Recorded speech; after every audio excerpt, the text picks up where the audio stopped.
Indonesia की प्रगति के बारे में यहां अभी कुछ भारतीयों ने बताया है। हिंदुस्तान से मैं भी आपके लिए भारत की प्रगति की अनेक गाथाएं लेकर आया हूं। सुनना चाहते हैं ना? जरा आवाज जोर से आए तो पता चले। साथियों, आजकल आप जब भी भारत के बारे में सुनते हैं तो एक चर्चा सबसे पहले आती है, हेडलाइन बनती है, भारत की इकोनॉमी।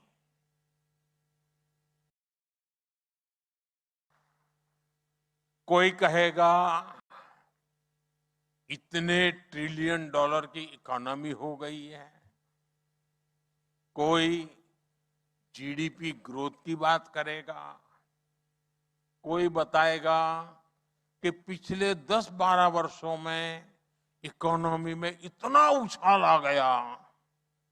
आपको भारत की एक से बढ़कर एक उपलब्धियां सुनने मिलेगी।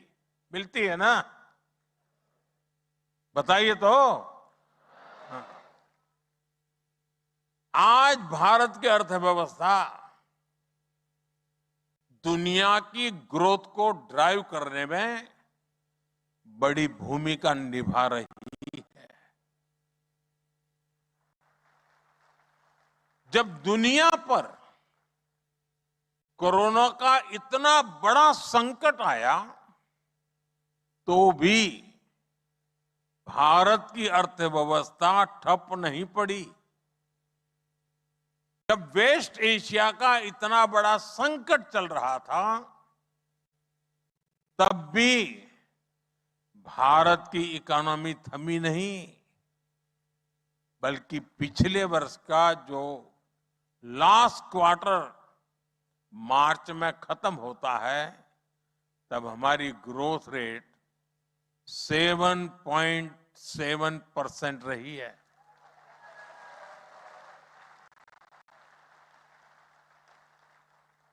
ये गति, ये प्रगति ऐसे ही नहीं आई है। भारत ने एक के बाद एक रिफॉर्म्स किए हैं। हमने लगातार परफॉर्म किया है और इसलिए आज देश ट्रांसफॉर्म हो रहा है।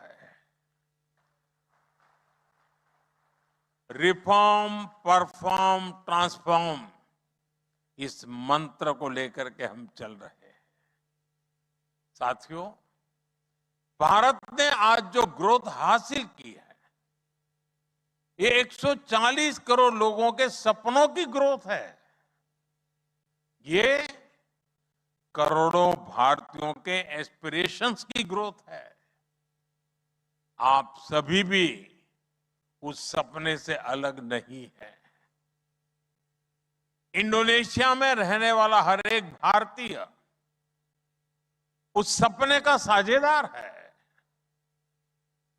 साथियों, भारत की ग्रोथ में जो स्पीड और स्केल है, उसको एक लाइन में बताना हो तो मैं कहूंगा 1.4 billion aspirations in motion.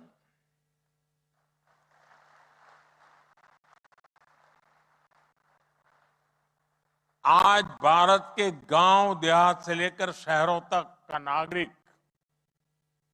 Aspiration से भरा हुआ है। हर किसी में ये आत्मविश्वास आया है कि हां, हम ये सफलता हासिल कर सकते हैं। साथियों, मैं आपको एक उदाहरण देता हूं। आप भी जानते हैं कि हर इंसान के लिए अपने घर का सपना कितना बड़ा सपना होता है। और भारत का आंकड़ा सुनिए। भारत में पिछले 10-12 साल में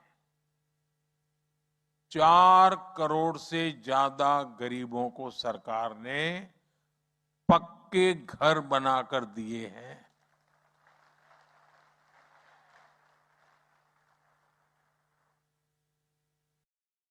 ये आंकड़ा इतना बड़ा है कि इतने तो कई देशों में कुल घरों की संख्या भी नहीं होती है। साथियों, जब लोगों को अपना घर मिलता है, एक सम्मानजनक जिंदगी मिलती है, तब इन करोड़ों भारतीयों की एस्पिरेशंस को गति मिलती है। ड्रीम्स मोशन में आते हैं। साथियों, मैं आपको भारत में सोशल सिक्योरिटी कवर का दिलचस्प आंकड़ा दूंगा। 12 साल पहले भारत में 25 करोड़ लोगों के पास सोशल सिक्योरिटी कवर था। आज करीब 100 करोड़ भारतीय सोशल सिक्योरिटी के दायरे में आ गए हैं। और अब जो आंकड़ा मैं आपको बताने जा रहा हूं, वो सुनकर आप हैरान ही रह जाएंगे। भारत में एक योजना चलती है, प्रधानमंत्री सुरक्षा बीमा योजना। इस योजना के तहत साल में सिर्फ 20 रुपये में, एक साल में 20 रुपया सुनाई देता है ना? एक साल में सिर्फ 20 रुपये के प्रीमियम पर 20 रुपये के प्रीमियम पर 2 लाख रुपए का एक्सीडेंटल इंश्योरेंस मिलता है।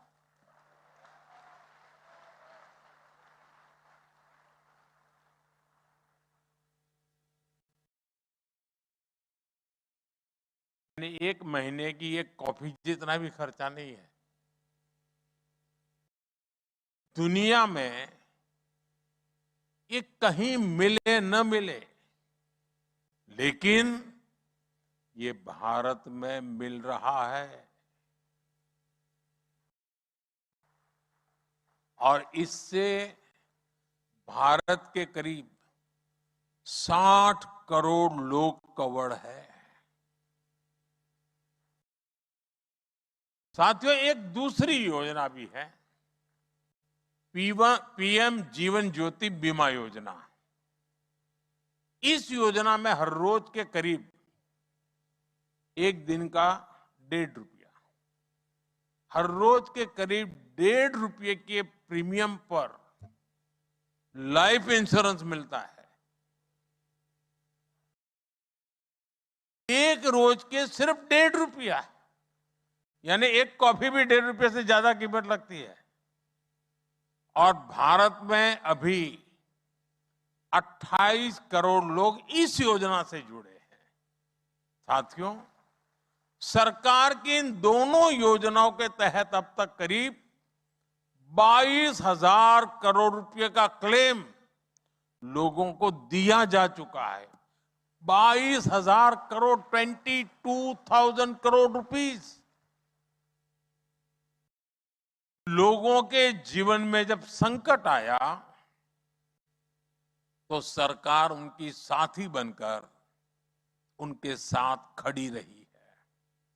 साथियों, आज भारत में एक और ऐसी व्यवस्था बनी है जो अभूतपूर्व है, शानदार है। ये है डायरेक्ट बेनिफिट ट्रांसफर, डीबीटी। एक ऐसी फुल प्रूफ व्यवस्था है जिसमें बिना लीकेज लाभार्थियों तक पूरा पैसा पहुंच जाता है। अभी एक सज्जन आए थे, वो पूछ रहे थे कि बंगाल के लिए मेरा विजन क्या है। ये विजन है direct benefit transfer, no leakage, no cut की। और ये पैसे भी सीधे उनके बैंक अकाउंट में। आप कल्पना कर सकते हैं, बीते 12 साल में, ये आंकड़े जरा आपको चौंकाने वाले हैं, बीते 12 साल में 50 लाख करोड़ रुपए, 50 ट्रिलियन रुपीज की मदद डायरेक्ट लोगों के बैंक अकाउंट में भेजी जा चुकी है। 50 लाख करोड़ रुपए। साथियों,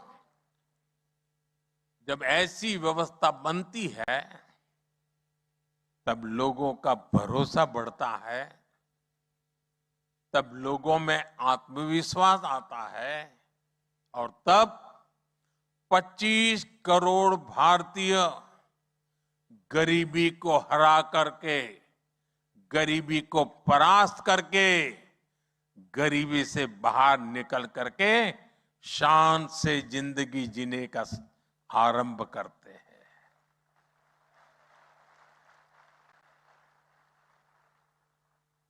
साथियों, मैं आपको एक और डेटा देता हूं।